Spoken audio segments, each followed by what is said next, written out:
सिख पंथ की महान संस्था श्रोमणी गुरुद्वारा प्रबंधक कमेटी के मानयोग प्रधान साहब, समूह मैंबर साहबान, बुलाओ फतेह। वाहिगुरू जी का खालसा, वाहिगुरू जी की फतेह।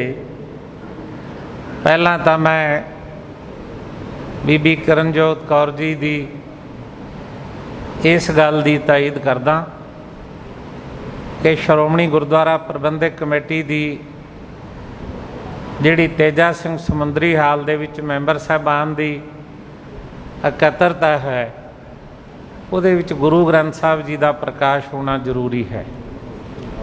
मैं जदों घरों तुरिया सी, मेरे मन विच ये गल आई सी कि मैं सरदार सतबीर सिंह जी उन्हां नूं सुनेहा दे दियां कि महाराज का प्रकाश जरूर कर लियो, क्योंकि संस्था धार्मिक है, पंथक है। इन्हें धर्म ते पंथ के जज्बातों की तर्जमानी करनी। चलो अगे लई बीबी जी के सुझाव जिहड़े उहदे ते प्रधान साहब जिहड़े ने जरूर ध्यान रखने का यतन करनगे। दूसरी गल, साडा शिकवा इस मुल्क ते सब तो वड्डा ये है कि जे साडी गल किते 1947 विच मन लई जांदी तां इस मुल्क के टुकड़े नहीं सी होने। बहुत सारे अणजान लोग जिन्हां ने इतिहास नहीं पढ़िया, वो अक्सर ही इस किस्म का इल्ज़ाम लाउंदे ने कि देश की आज़ादी के समय सिखां ने अपना घर नहीं मंगिया।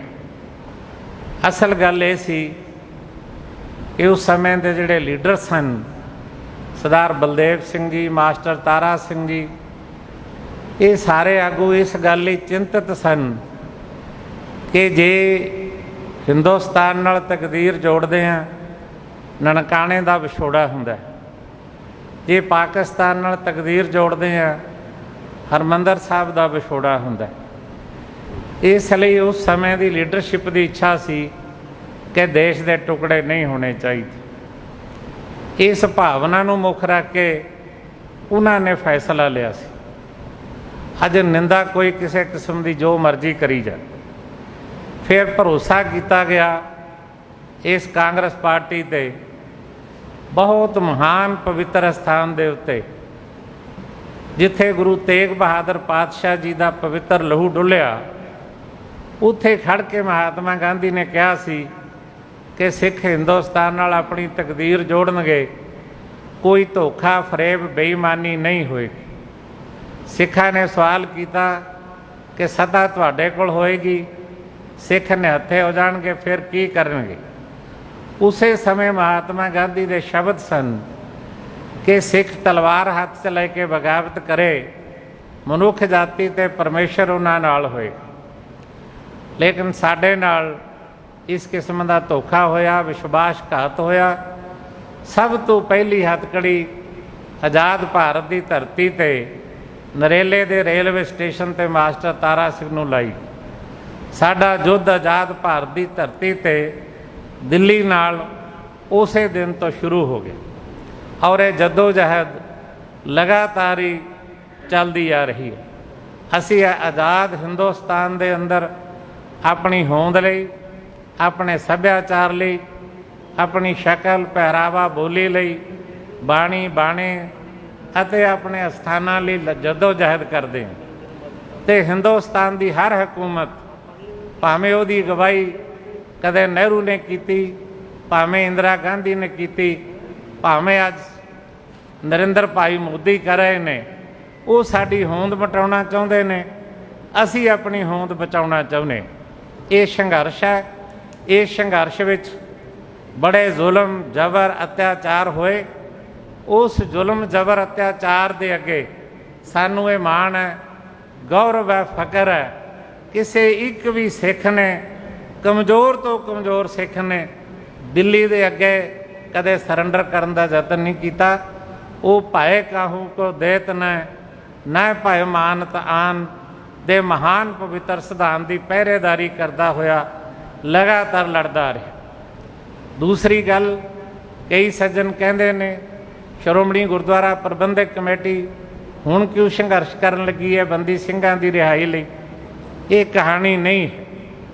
ਜਿਸ ਦਿਨ ਦੀ ਸ਼੍ਰੋਮਣੀ ਗੁਰਦੁਆਰਾ ਪ੍ਰਬੰਧਕ ਕਮੇਟੀ ਹੋਂਦ ਵਿੱਚ ਆਈ ਹੈ, ਆਪਣੀ ਹੋਂਦ ਤੋਂ ਲੈ ਕੇ ਅੱਜ ਤੱਕ ਲਗਾਤਾਰ ਹੀ ਸ਼੍ਰੋਮਣੀ ਗੁਰਦੁਆਰਾ ਪ੍ਰਬੰਧਕ ਕਮੇਟੀ ਉਹਨਾਂ ਸਾਰੇ ਲੋਕਾਂ ਦੀ ਰਿਹਾਈਆਂ ਲਈ ਜਦੋਜਹਿਦ ਕਰਦੀ ਆ ਰਹੀ ਹੈ ਜਿਨ੍ਹਾਂ ਨੇ ਭਾਵੇਂ ਮੋਰਚਿਆਂ ਵਿੱਚ ਸ਼ਮੂਲੀਅਤ ਕੀਤੀ, ਭਾਵੇਂ ਦੇਸ਼ ਦੀ ਆਜ਼ਾਦੀ ਵਿੱਚ ਜਦੋਜਹਿਦ ਕੀਤੀ, ਭਾਵੇਂ ਦੇਸ਼ ਦੀ ਆਜ਼ਾਦੀ ਤੋਂ ਬਾਅਦ ਐਮਰਜੈਂਸੀ ਹੋਈ, ਧਰਮ ਯੁੱਧ ਮੋਰਚਾ ਹੋਇਆ, ਉਹਨਾਂ ਸਾਰੀਆਂ ਲੜਾਈਆਂ ਵਿੱਚ ਸ਼੍ਰੋਮਣੀ ਗੁਰਦੁਆਰਾ ਪ੍ਰਬੰਧਕ ਕਮੇਟੀ ਨੇ ਮੋਹਰੀ ਹੋ ਕੇ ਰੋਲ ਅਦਾ ਕਰਨ ਦਾ ਯਤਨ ਕੀਤਾ।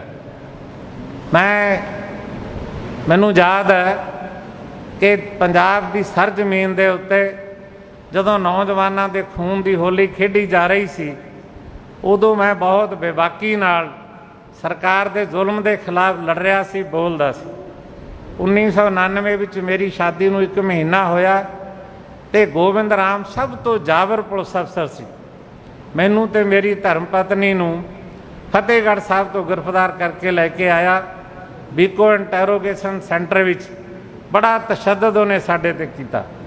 ਉਸ ਸਮੇਂ ਬੀਬੀ ਗੁਰਮੀਤ ਕੌਰ ਅਤੇ ਬੀਬੀ ਗੁਰਦੇਵ ਕੌਰ ਜੋ ਮਹਿਲ ਸਿੰਘ ਅਤੇ ਵਧਾਵਾ ਸਿੰਘ ਦੀਆਂ ਧਰਮ ਪਤਨੀਆਂ ਸਨ, ਉਹਨਾਂ ਦੇ ਉੱਤੇ ਮੈਂ ਜੋ ਤਸ਼ੱਦਦ ਹੁੰਦਾ ਵੇਖਿਆ, ਮੈਂ ਕਹਿੰਦਾ ਮੁਗਲ ਰਾਜ ਜਿਹੜਾ ਸੀ ਉਸ ਮੁਗਲ ਰਾਜ ਦੇ ਜ਼ਬਰ ਨੂੰ ਵੀ ਉਹ ਮਾਤ ਪਾਉਂਦਾ ਸੀ, ਜਿਸ ਕਿਸਮ ਦਾ ਤਸ਼ੱਦਦ ਉਹਨਾਂ 2 ਬੀਬੀਆਂ ਉੱਤੇ ਕੀਤਾ ਹੋਇਆ ਸੀ।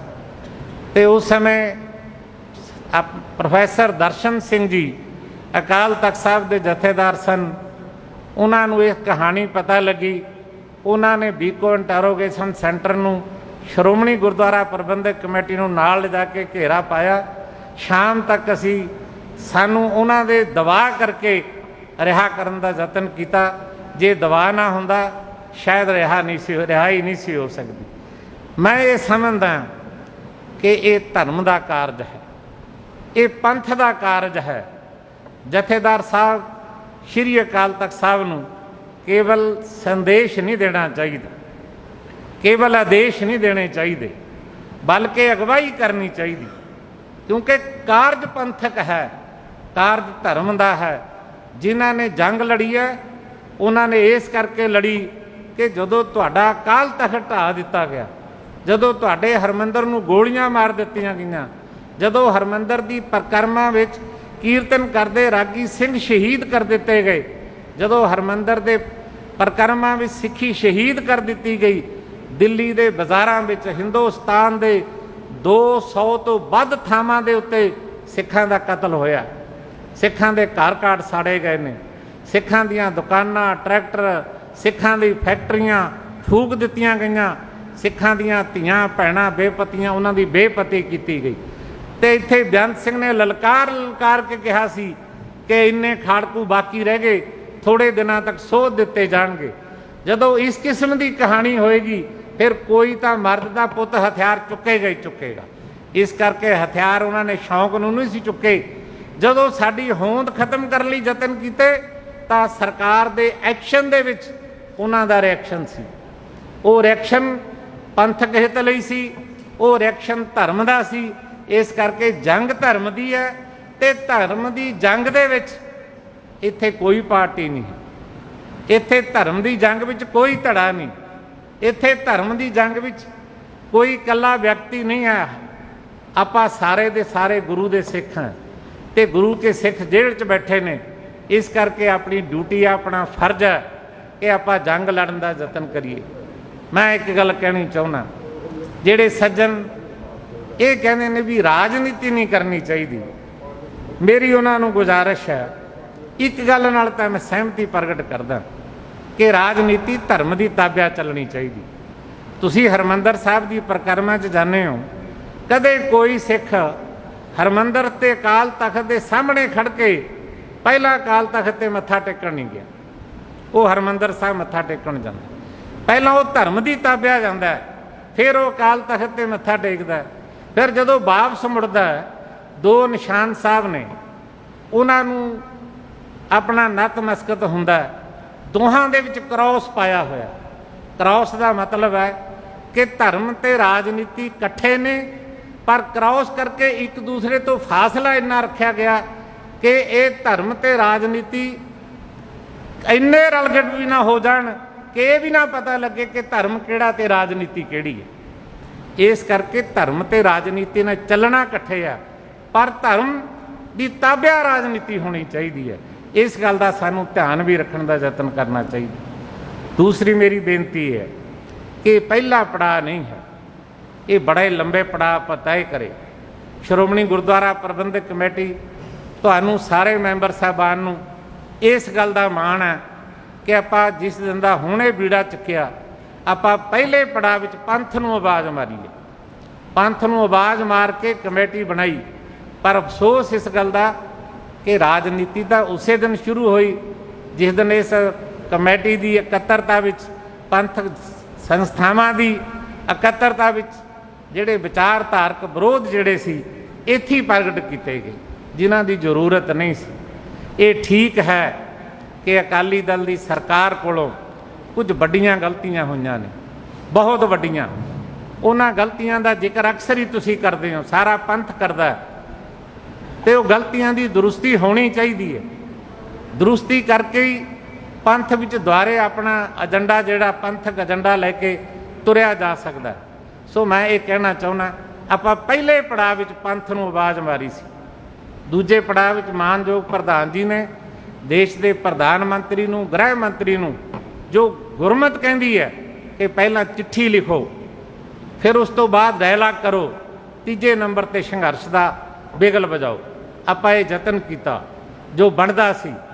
तीसरे यतन के अंदर फिर प्रधान श्रोमणी कमेटी ने दिल्ली धरने का ऐलान किया, आपां धरना दे के आए।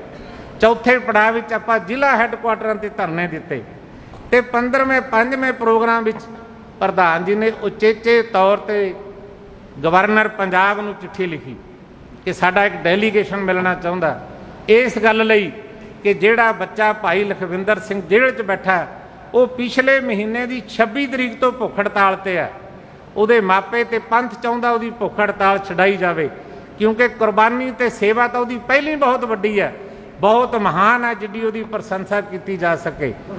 ते गवर्नर साहब ने समा दे दिता एमरजेंसी, प्रधान जी ने मेरी ड्यूटी लाई भी तू जा। मैं गया, गवर्नर साहब नूं मिलिया, उन्होंने दोनों गलों ते विचार हुई। पहली गल उन्हां दी रिहाई दी गल, दूसरा मसला उन्हां दी जेल विच मुलाकात करके भुख हड़ताल कर छडाउण दा मसला।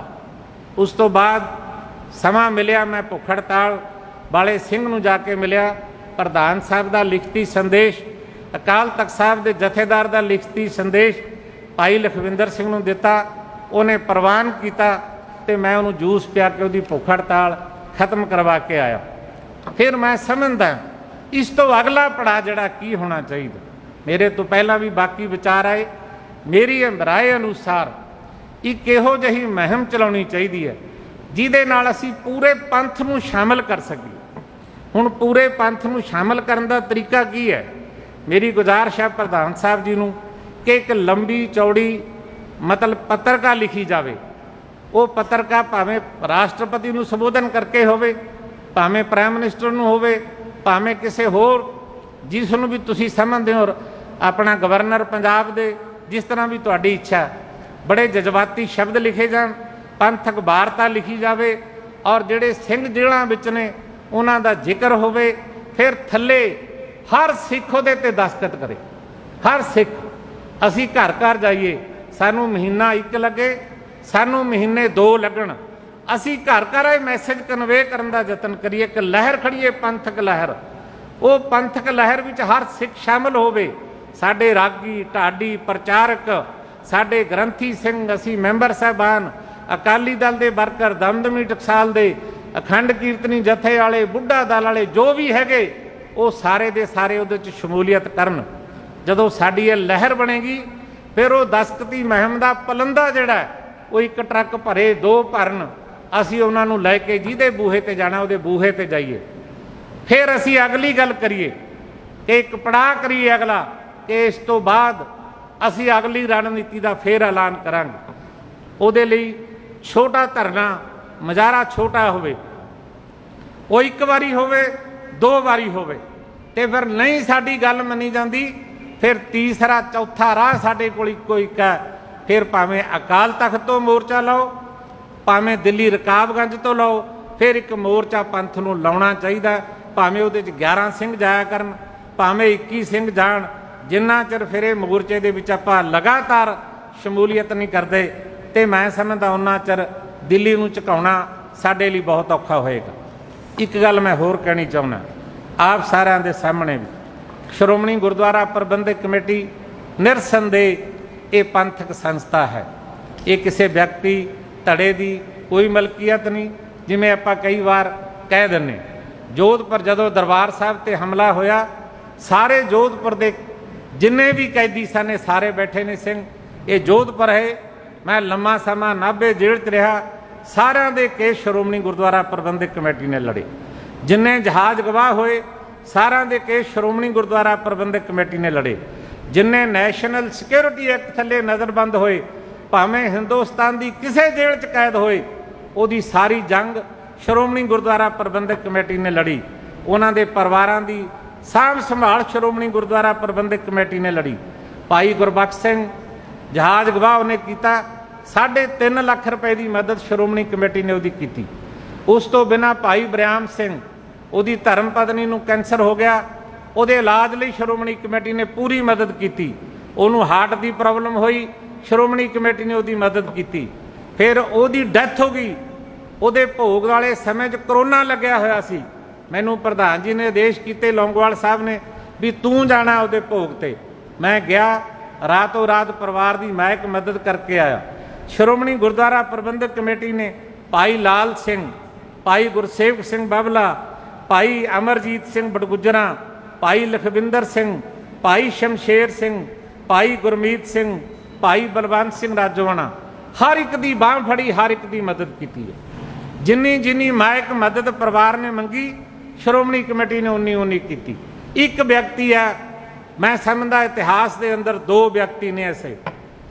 ਇੱਕ ਸੀ ਸੰਤ ਬਾਬਾ ਜਰਨੈਲ ਸਿੰਘ ਜੀ ਖਾਲਸਾ ਪਿੰਡਰਾਂ ਵਾਲੇ। ਜਦੋਂ ਅਕਾਲ ਤਖਤ ਤੇ ਹਮਲਾ ਹੋਇਆ, ਹਮਲੇ ਤੋਂ ਬਾਅਦ ਸੰਤ ਜੀ ਸ਼ਹੀਦ ਹੋ ਗਏ। ਮੈਂ ਤੇ ਟੌੜਾ ਸਾਹਿਬ ਉਹਨਾਂ ਦੇ ਘਰੇ ਗਏ, ਸਹੁਰੇ ਘਰ। ਬੀਬੀ ਜੀ ਉਦੋਂ ਆਪਣਾ ਆਪ ਹੀ ਰੁੱਗ ਲਾਉਂਦੇ ਸਨ, ਟੋਕੇ ਵਾਲੀ ਮਸ਼ੀਨ ਨੂੰ ਆਪ ਹੀ ਮਸ਼ੀਨ ਗੇੜਦੇ ਸੀ। ਭਾਈ ਅਬਨਾਸ਼ੀ ਸਿੰਘ ਸ਼੍ਰੋਮਣੀ ਕਮੇਟੀ ਦੇ ਇੱਥੇ ਪ੍ਰਧਾਨ ਸਾਹਿਬ ਦੇ ਪੀਏ ਸੀ, ਉਹਨਾਂ ਨੂੰ ਕਿਹਾ ਵੀ 1 ਲੱਖ ਰੁਪਏ ਦਾ ਚੈੱਕ ਲੈ ਕੇ ਆਓ। ਉਹ 1 ਲੱਖ ਰੁਪਏ ਦਾ ਚੈੱਕ ਲੈ ਕੇ ਆਏ। ਪ੍ਰਧਾਨ ਜੀ ਨੇ ਬੀਬੀ ਨੂੰ ਕਿਹਾ ਵੀ ਆ 1 ਲੱਖ ਰੁਪਏ ਦਾ ਚੈੱਕ ਹੈ, ਬੱਚਿਆਂ ਦੀ ਪੜ੍ਹਾਈ ਲਈ ਜਮ੍ਹਾਂ ਕਰਾ ਲਓ। ਬੀਬੀ ਜੀ ਨੇ ਕਿਹਾ ਵੀ ਤੁਸੀਂ ਆ ਗਏ, ਤੁਹਾਡਾ ਧੰਨਵਾਦ, ਪਰ ਸ਼੍ਰੋਮਣੀ ਕਮੇਟੀ ਗੁਰੂ ਦੀ ਗੋਲਕ ਦਾ ਪੈਸਾ ਭਾਈ ਸਾਹਿਬ ਦਾ ਹੁਕਮ ਸੀ ਲੈਣਾ ਨਹੀਂ, ਇਸ ਕਰਕੇ ਅਸੀਂ ਕੋਈ ਪੈਸਾ ਨਹੀਂ ਲੈਣਾ। ਪ੍ਰਧਾਨ ਜੀ ਕੋਲ 11,000 ਰੁਪਈਆ ਉਹਨਾਂ ਦੀ ਜੇਬ ਵਿੱਚ ਸੀ।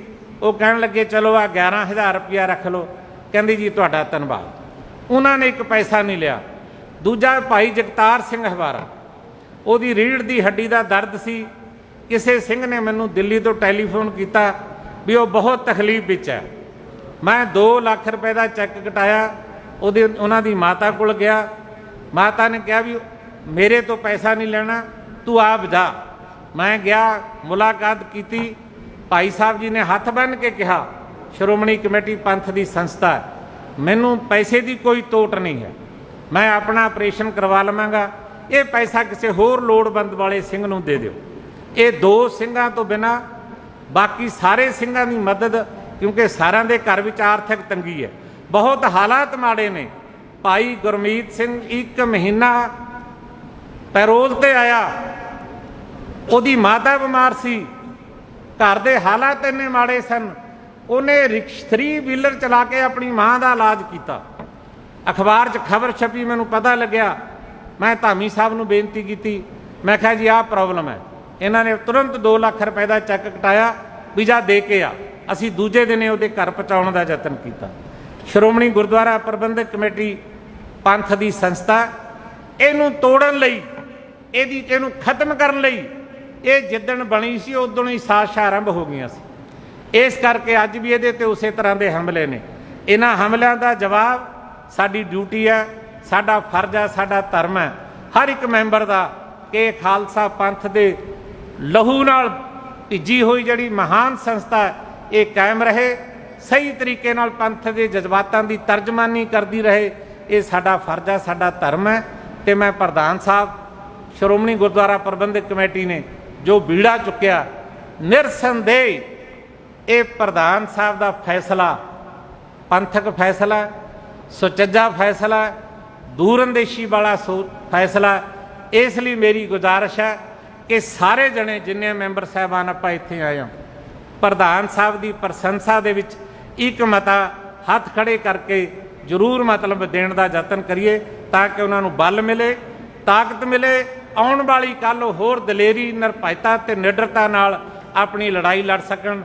बोले सो निहाल। वाहिगुरू जी का खालसा, वाहिगुरू जी।